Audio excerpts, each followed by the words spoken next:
Gostaria de você puder abrir sua Bíblia em Lucas, capítulo 4.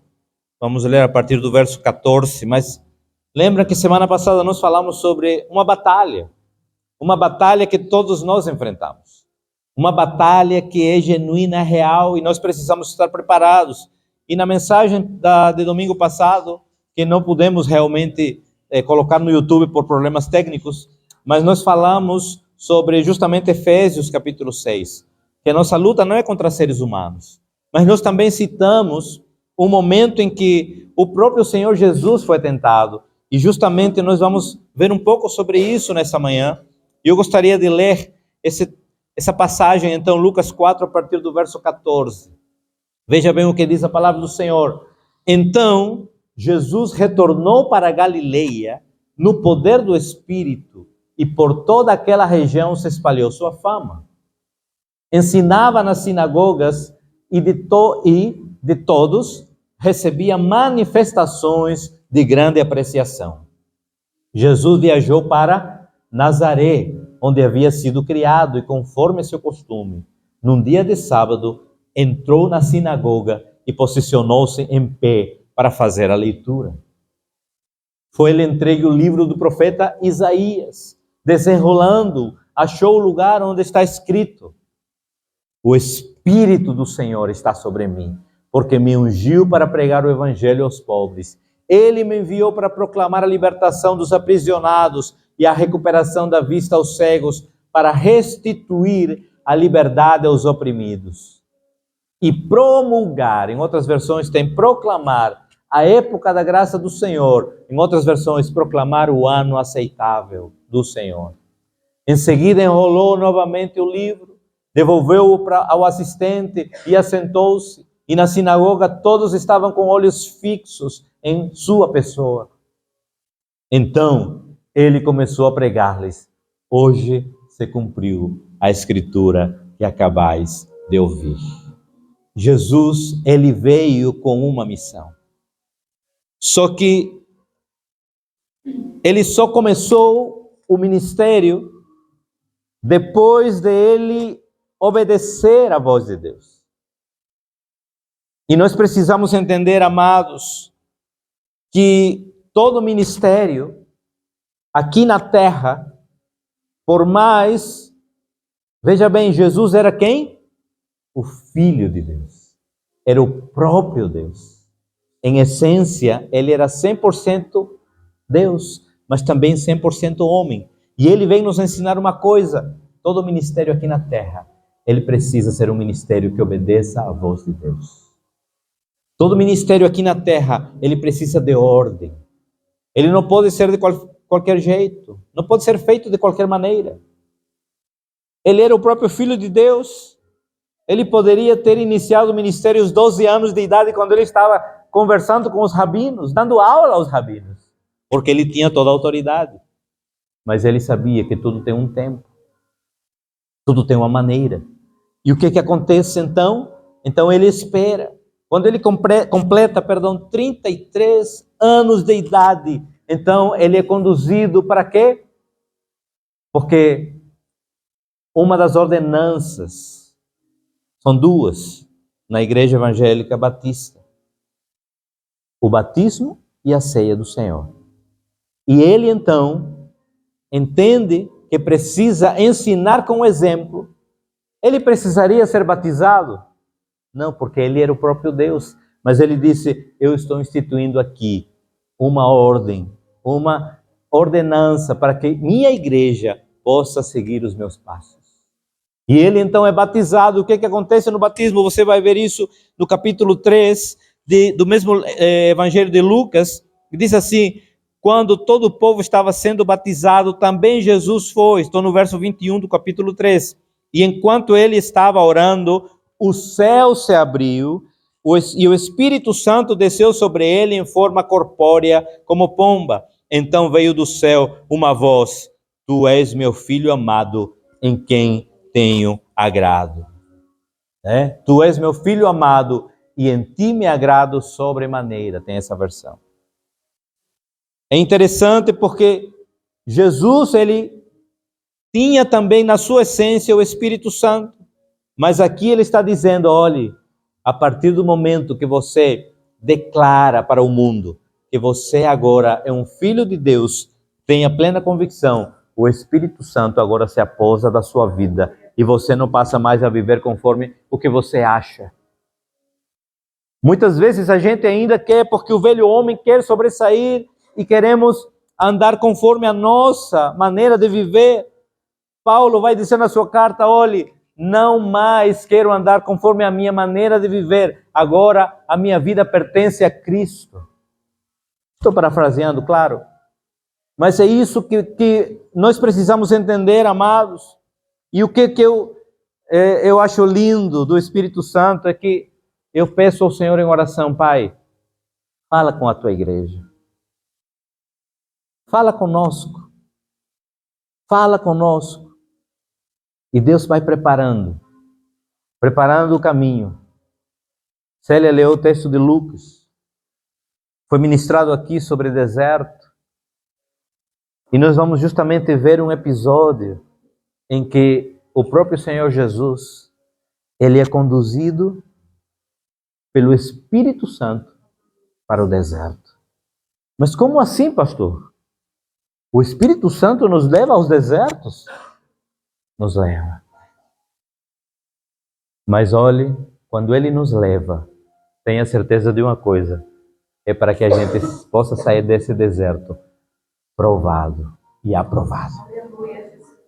Não é apenas para que muitos desertos, é verdade, a gente entra pela nossa vontade e aí a gente padece. Mas quando o Espírito Santo ele nos conduz, olhe, pode ter uma certeza, você vai sair daí provado, mas aprovado pelo Senhor. E aí então, nós podemos ver aqui no capítulo 4, no início do capítulo 4, verso 1, assim que Jesus ele saiu do batismo dele, assim que ele foi batizado às águas, olha o que diz, capítulo 4, verso 1, Jesus, cheio do Espírito Santo, voltou do Jordão, e foi levado pelo Espírito aonde? Ao deserto. Veja que não foi ele que entrou.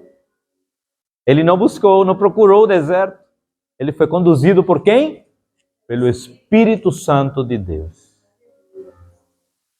E aí, então, duas coisas que eu quero ressaltar nesta manhã, para que nós possamos conduzir essa mensagem para o nosso coração, e não apenas ser ouvintes, mas praticantes. Como igreja, nós precisamos ser uma igreja que seja conduzida pelo Espírito. Não temos que ser conduzidos por homens.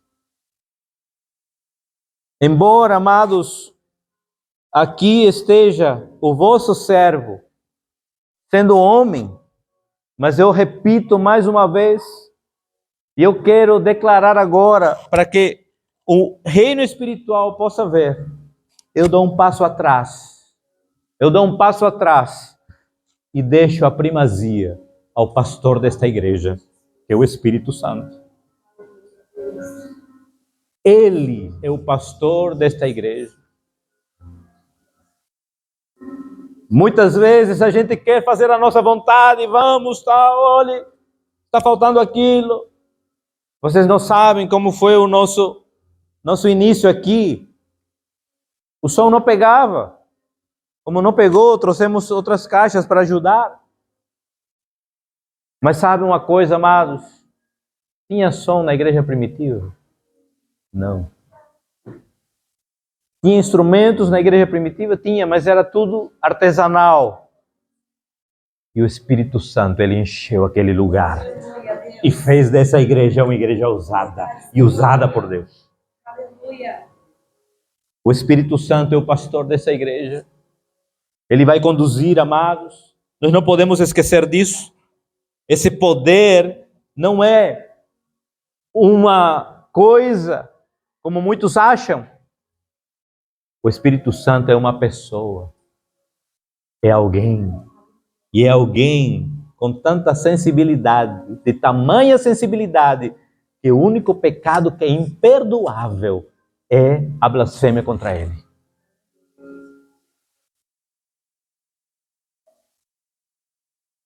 O tema, então, dessa mensagem, fazendo essa pequena introdução, amados, devemos ser uma igreja conduzida pelo Supremo Pastor, que é o Espírito Santo. Devemos ser uma igreja conduzida por Ele. Amados, vão chegar pessoas para os seus ouvidos e dizer coisas que talvez você possa querer desviar o olhar. Não desvie o seu olhar, deixe que seus ouvidos ouçam coisas que não vêm de Deus. Mas faça como Paulo. Olhe, esquecendo-me das coisas que para trás ficam, eu prossigo para o alvo, que é o nosso Senhor Jesus Cristo, o autor e consumador da nossa fé. Deus quer levantar uma igreja ousada e ousada por Ele. Deus quer levantar uma igreja que entenda seu propósito.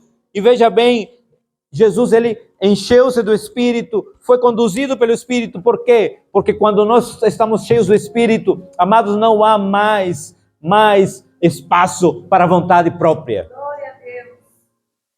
Não há mais espaço para a vontade própria. Quero fazer um exemplo aqui. Jorge, vem cá, por favor, meu querido.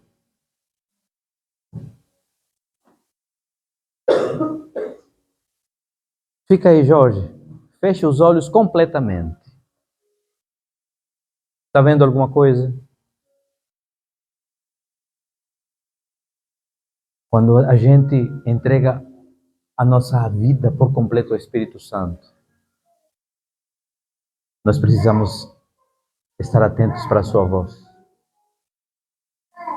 Não abra os olhos para nada, Jorge. Você vai dar meia volta para a direita e vai caminhar 3 passos.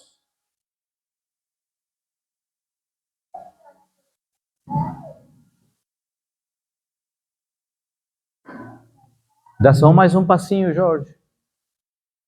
Agora, dá meia volta para a esquerda. E dá 10 passos.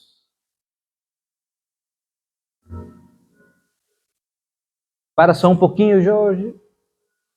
Vá um pouquinho para a direita, um pouco de nada. E continua os passos. Para um pouquinho, Jorge.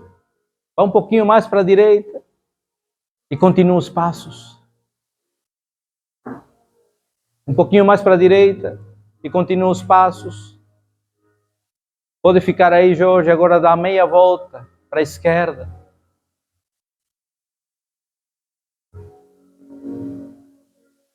É assim que Deus, que o Espírito Santo nos conduz. Pode abrir os olhos, Jorge, e veja se não chegou ao seu destino. Porque é assim que Deus quer que nós sejamos, amados, que não nossa vontade prevaleça, mas que a vontade dele prevaleça. Muitas vezes a gente vai e bate porque queremos ir com a nossa vontade, batemos e não nos damos bem na vida. Por quê? Porque a minha vontade tem que prevalecer. Não, é a vontade de Deus, é a vontade do Supremo Pastor. Aleluia. Amados, quantas vezes eu já tive que retroceder. Não importa, porque se é a voz dele, nós precisamos ouvi-la e obedecê-la. Não deixe de ouvir a voz do Espírito Santo. Ele é quem conduz a sua vida. Jesus então foi conduzido ao deserto. Amados, eu tenho plena certeza que a maioria aqui já passou por um deserto. E que seja está passando por um deserto. Deixa eu dizer a você, amados, o deserto. Esta aqui é uma frase que eu ouvi anos atrás no seminário, de um pastor muito conhecido no Brasil e no mundo também, Hernandes Dias Lopes. Uma bênção. Ele diz assim: o deserto é a escola superior do Espírito Santo para tornar obreiros aprovados. E Jesus, então, ele está dizendo: meu filho, minha filha, eu sou o próprio Deus de Jesus, mas não fui poupado de passar no deserto. Porque desertos tornam homens e mulheres fortes. Desertos tornam homens e mulheres sensíveis à voz de Deus. O que aconteceu com Jesus no deserto? Verso 2. Onde enfrentou as tentações por 40 dias. Imagine, olha, 40 dias ele foi para quê? Para orar e para jejuar. E uma coisa que eu quero pedir, amada igreja, nós precisamos nos levantar esse fim de ano agora que estamos em novembro e dezembro, vamos abrir uma campanha de oração e jejum pelas nossas vidas, para que Deus possa fazer a sua obra nesse lugar. Ele foi, então, por 40 dias, foi orar e jejuar, mas ele sofreu, o quê? Tentações. Durante todos esses dias não comeu nada e ao fim desse período estava com fome, faminto. Por quê? Porque ele era homem também. A gente às vezes não entende isso, mas precisamos dar esse entendimento. Jesus, ele era 100% Deus, mas também era 100% homem. Verso 3. Indagou-lhe então o diabo: se tu és filho de Deus, ordena que esta pedra se transforme em pão. Olha que tentação, porque ele sabia que Jesus estava com fome. Quando você está com fome e chega em casa, o que acontece? Coitada da geladeira, você assalta tudo. Vai e faz, né, e preenche sua fome. Não tinha geladeira, não tinha nada, estava no deserto. Ele tinha poder de transformar uma pedra em pão? Tinha. Mas sabe o que acontece? Porque eu entendo que essa primeira tentação do diabo, ela vai diretamente ferir o que de Jesus? A identidade. Ele diz o quê? Se tu és filho de Deus. Ele está dizendo, olha, você não é o Messias, você não tem poder sobre a terra. Quebra esse propósito que estás fazendo. Transforma essa pedra em pão. Muitas vezes o inimigo vem para que nós quebremos o propósito que estamos fazendo. Não quebre aquele propósito que você tem com Deus. Deixe que ele permaneça firme, por mais que você esteja sendo tentado nessa área, permaneça firme, por mais que doa quem doer, mas você precisa permanecer firme. Nós precisamos permanecer firmes. Qual foi a resposta de Jesus para o diabo? Mas Jesus lhe contestou: está escrito, nem só de pão viverá o homem ou o ser humano. Está escrito, nem só de pão viverá o homem. Ele então usa o que para vencer a tentação? A palavra. Sabe por quê? Porque a palavra é lâmpada para nossos pés, luz para o nosso caminho, porque ela é a espada. Use a palavra. Mas como você vai usar a palavra, igreja? Se durante a semana ela está empoeirada na casa. Não, ela precisa ser usada por nós, dia e noite, noite e dia. Precisamos estar preparados com a palavra. E aí então continua esse momento tão difícil para Cristo também. Então o diabo levou a um lugar muito alto e lhe mostrou em uma fração de tempo todos os reinos do mundo. E lhe propôs: eu te darei todo o poder sobre eles e toda a glória destes reinos, porque me foram entregues e tenho autoridade para doá-los a quem bem entender. O inimigo é mentiroso. Ele não tem autoridade, mas ele mente. E ele vai fazer com que nós possamos cair muitas vezes nas suas mentiras. É por isso que nós precisamos estar cheios do Espírito. Porque quando nos enchemos do Espírito, nenhuma mentira do inimigo vai soar como verdade nos nossos ouvidos. Mas quando a nossa carne está cheia e o espírito está enfraquecido, qualquer mentira do inimigo vai soar verdade e a gente vai acreditar em tudo. Precisamos ter cuidado. E aí então, Jesus disse, o diabo, né? Portanto, pode botar no 7. Se postrar ou me adorares, tudo isso será teu.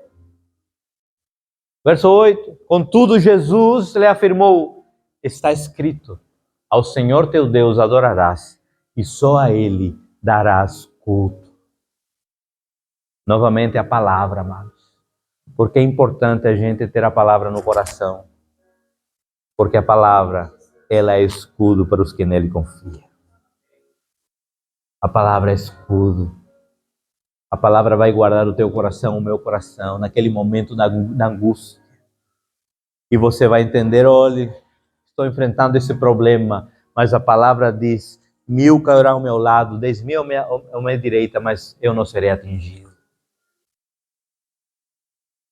Vivemos tempos difíceis, amados, não falta muito para que a igreja seja perseguida. Mas em tempos de perseguição, na história bíblica e na história da humanidade, a igreja só cresceu. Estamos muito cômodos, amados, muito confortáveis nos nossos lugares, né? Quando lá fora o mundo está perdido. E muitas vezes Deus e o Espírito Santo, ele impulsiona a igreja através das perseguições para que nós possamos sair do nosso conforto e fazer a sua obra. Verso 9. Em seguida o diabo o levou para Jerusalém e o colocou sobre a parte mais alta do templo e o desafiou, se tu és filho de Deus, lança-te daqui para baixo. Novamente, identidade. Pois como está escrito, aos seus anjos ordenará o teu respeito para que te proteja. Olhe como é que o inimigo também conhece a palavra. Muitas vezes o inimigo conhece mais a palavra que muito cristão aqui dentro da igreja. Atenção, igreja, nós precisamos compreender a palavra. Por quê? Porque o inimigo, ele quer distorcer as coisas. O inimigo, ele veio para deturpar. Sabe por que existe tanta heresia e vai continuar e vai aumentar a heresia no seio da igreja? Porque o inimigo, ele tem prazer em deturpar as coisas. E ele vai lançar a seta sobre quem abrir brecha para pegar um texto isolado, fora do contexto, e isso vai virar uma heresia. A gente precisa entender. Olha o inimigo, olhe, aos seus anjos ele ordena ao teu respeito para que te protejam. Veja o que Jesus fala. Aí, novamente, né? O diabo usando a Bíblia. Eles te sustentarão sobre suas mãos para que não batas com teu pé contra alguma pedra. Verso 12. Repreendeu-lhe Jesus, dito está, não tentarás ao Senhor, teu Deus. Muitas vezes a gente tenta o Senhor. Eu sou contra, né? Muitas vezes as pessoas dizem, vou colocar Deus à prova. Quem sou eu para colocar Deus à prova? Quem sou eu para colocar Deus à prova, meu Deus? Um mero mortal? Deus é que nos prova. E aí nós precisamos entender que não devemos tentar o Senhor.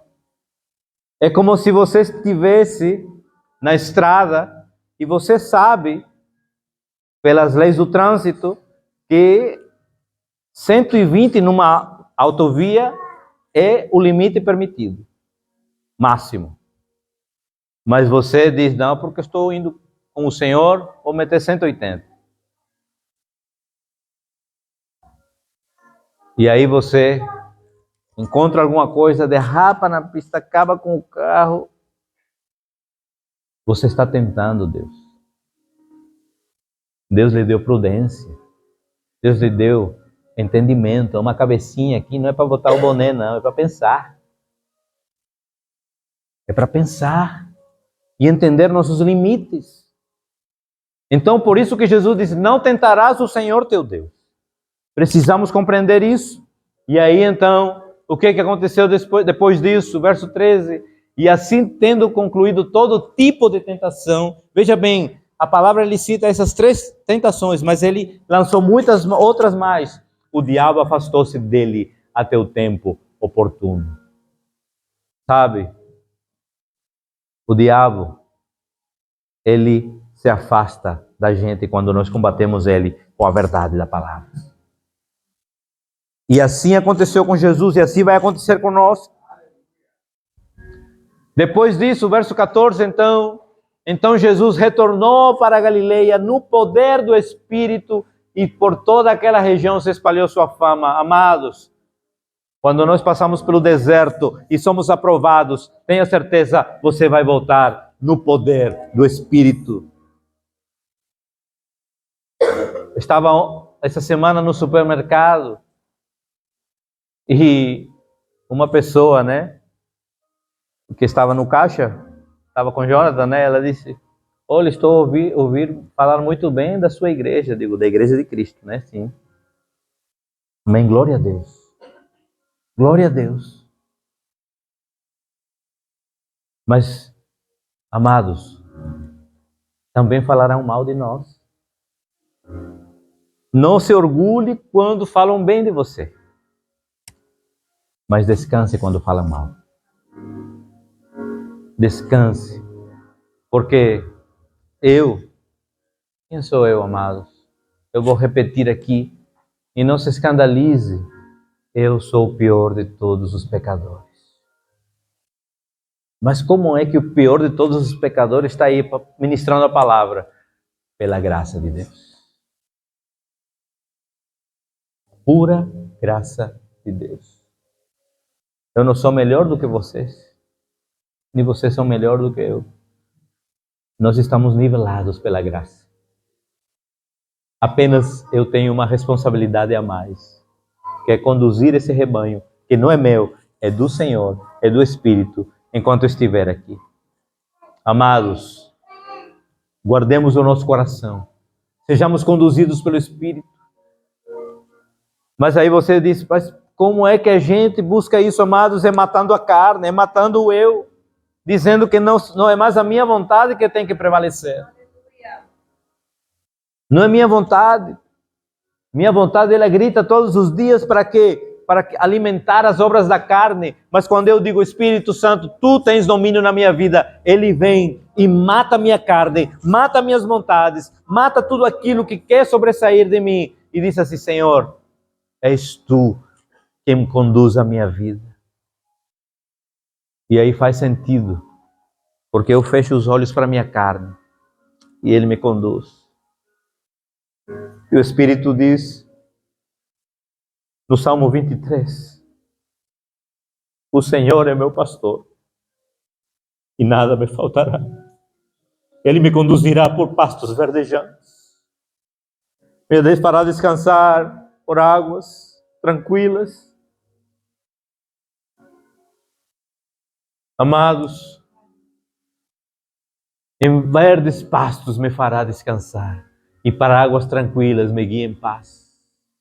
Restaura meu vigor e conduze-me nos caminhos da justiça por amor do seu nome.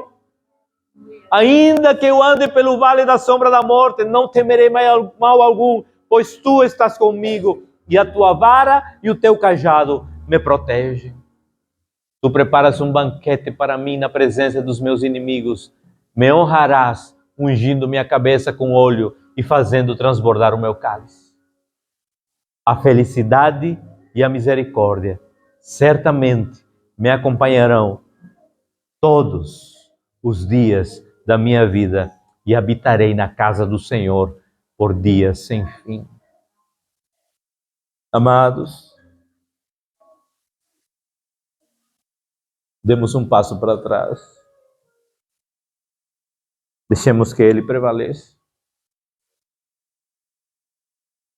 O apóstolo João disse, é necessário que ele cresça e que eu diminua. É necessário que ele cresça e que eu diminua.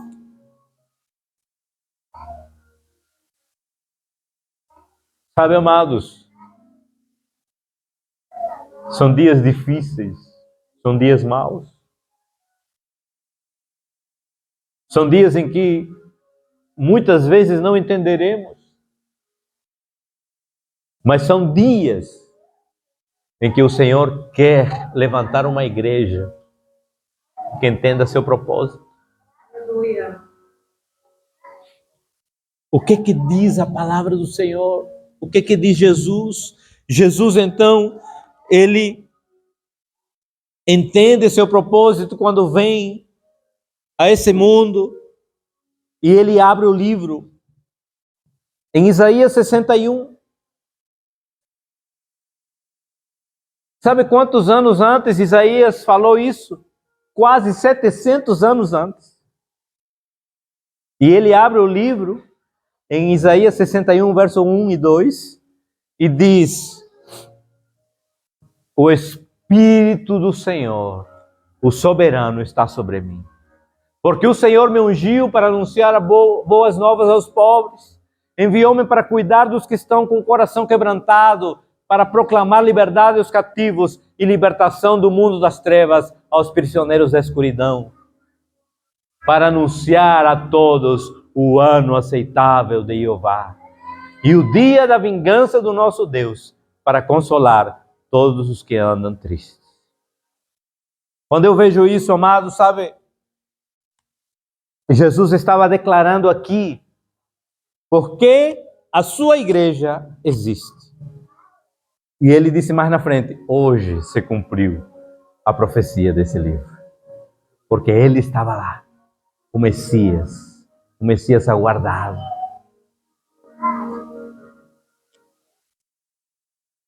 Sabe, pregar as boas novas aos pobres, proclamar liberdade aos presos, recuperar a vista aos cegos, libertar os oprimidos e proclamar o ano da graça do Senhor. Parece que são coisas materiais. Pregar boas novas aos pobres? Pobre financeiramente, não. Aqueles pobres que andam sem o conhecimento da verdade. Porque não existe mais pobre daquele que não conhece a verdade. Proclamar liberdade aos presos? Quer dizer que agora vamos ter que ir nas penitenciárias também. Mas não fala desses presos. Fala daqueles que estão em prisões espirituais. Daqueles que não conseguem se libertar de coisas que aprisionam eles. Recuperar a vista aos cegos. Fala de cegueira física também, mas principalmente da cegueira espiritual. Ele nos levanta para que a gente possa tirar escamas dos nossos olhos e que a gente possa enxergar de maneira espiritual. Libertar os oprimidos. Olhe, nunca houve, principalmente depois da pandemia, tanta ansiedade, tanta depressão, tantas coisas que afligem a alma das pessoas. Ele quer uma igreja que liberte essas vidas dessas prisões emocionais e proclamar o ano da graça do Senhor. Nós precisamos ser proclamadores. Nós precisamos abrir a nossa boca e proclamar. Olhe, você não tem ideia do poder de uma palavra de bênção sobre a vida do seu irmão ou sobre a vida de alguém do mundo. Uma palavra, um abraço fazem toda a diferença. Foi isso que Deus, é para isso que Deus nos levantou. Posso citar teu exemplo, Rafa? Você me permite? Rafael chegou aqui numa quarta-feira, com o coração triste, tinha terminado um relacionamento, e nós oramos aqui com ele. Desde aquele dia ele tem visitado, frequentado, E outro dia, depois da oração, ele foi lá na loja tomar um açaí e disse assim: pastor, eu quero agradecer. Porque me receberam. Porque não olharam para minhas tatuagens. Porque não olharam para minha aparência. Quem sou eu para olhar para a aparência? Quem sou eu para julgar? Eu preciso abraçar. Eu preciso ser agente de transformação e não agente julgador. Eu disse, meu amado, você é bem-vindo e amado nesse lugar.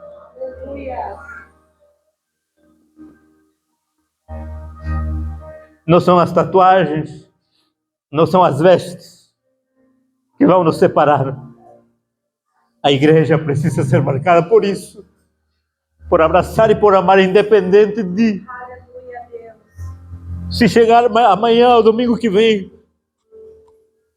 um drag queen, vamos abraçar, porque esse lugar de transformação.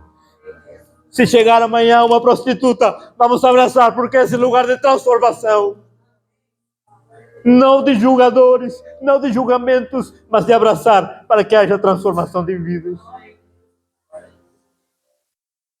Libertar os oprimidos. Anunciar o inaceitável. Oh, amados, como a igreja tem se perdido. Como a igreja tem buscado outras coisas.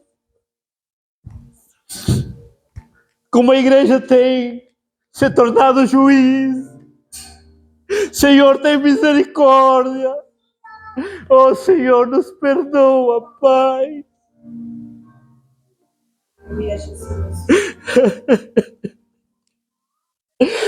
Senhor,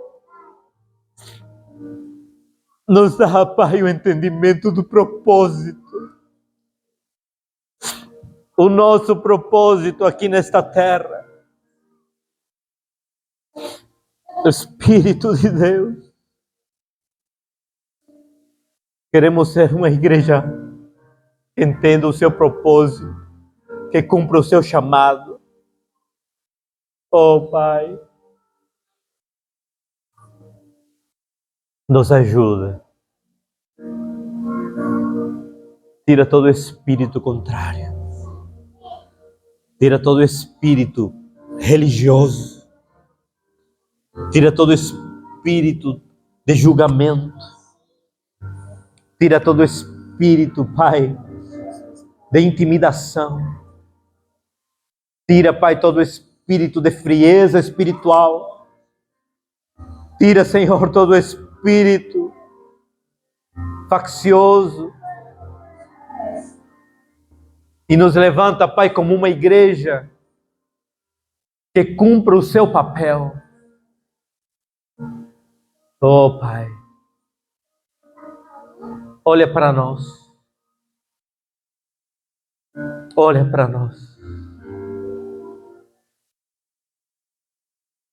Se você quer ficar de joelhos no seu lugar, fique. Se você quer se levantar, fique. Mas vamos fazer uma oração de quebrantamento, de humilhação. Porque, amados, hoje começa um tempo novo na nossa vida. Hoje começa um tempo novo na igreja do Senhor. Hoje começa um tempo no qual nós vamos ouvir a sua voz e obedecê-la. Ó Espírito Santo, nos perdoa, Pai, por ter entristecido o teu coração muitas vezes. Nos perdoa, Pai, por querer tomar, Senhor, o controle da nossa vida. Nos perdoa, Pai, porque muitas vezes queremos fazer a nossa vontade. Nos perdoa, Pai, porque cantamos algumas coisas, mas não vivemos.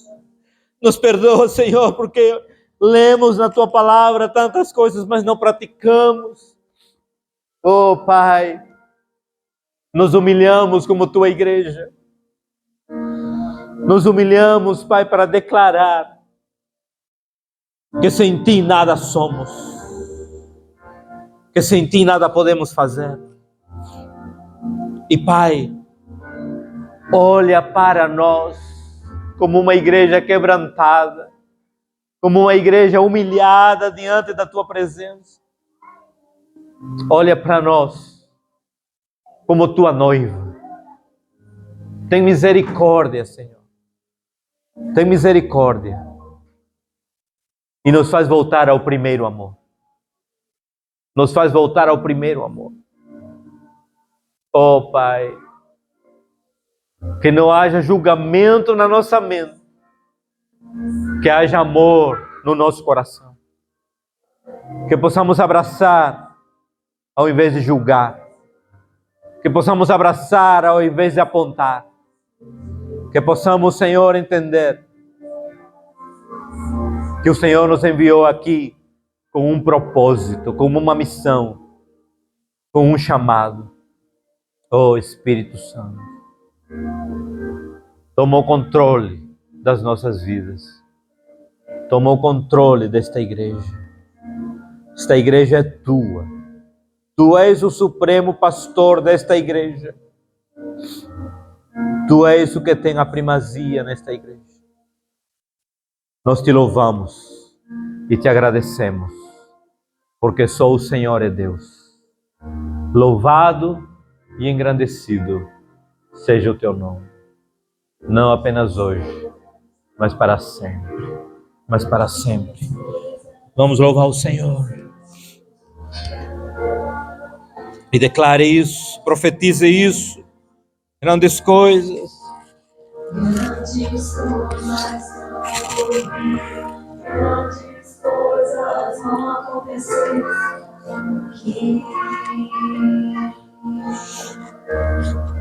Aleluia. Tu és o Rei.